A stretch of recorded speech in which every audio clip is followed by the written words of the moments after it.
Where do I even begin? Come eventing with us to Broadway 90 with Pika.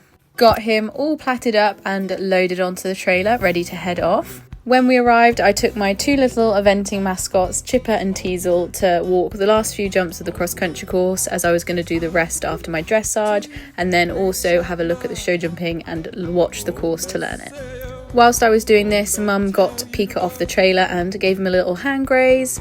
I then sat with him whilst he munched on some chaff before getting myself changed and ready, and Mum tacked up Pika for me. How incredibly smart and handsome does he look?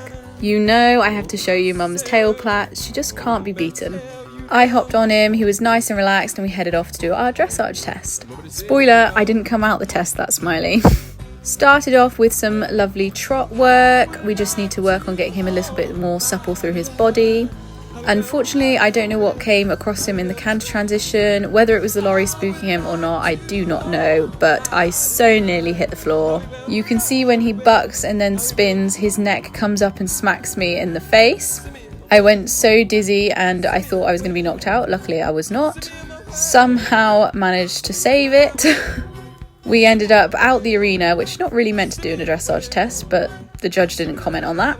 Gathered ourselves together a little bit. The judge did ask me if I was okay to continue, and even though I probably wasn't, I did.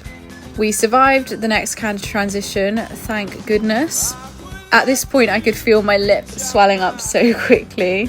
I've never been so relieved to do a halt in a test before. Then the judge did make sure I was okay, at which point I was holding back tears.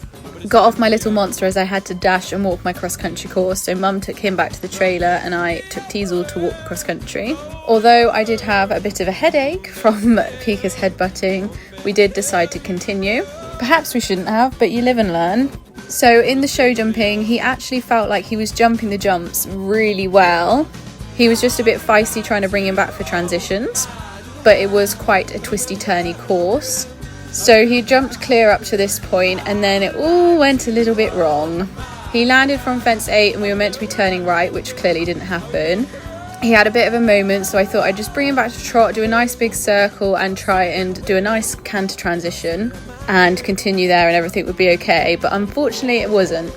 Now, we know he can be quite a quirky horse, but to me this behaviour seemed a little bit out of the ordinary for him and he just didn't seem comfortable, and obviously with everything that had happened in the dressage as well, I thought it is best to retire him, save him for another day and make sure that he is actually okay in himself.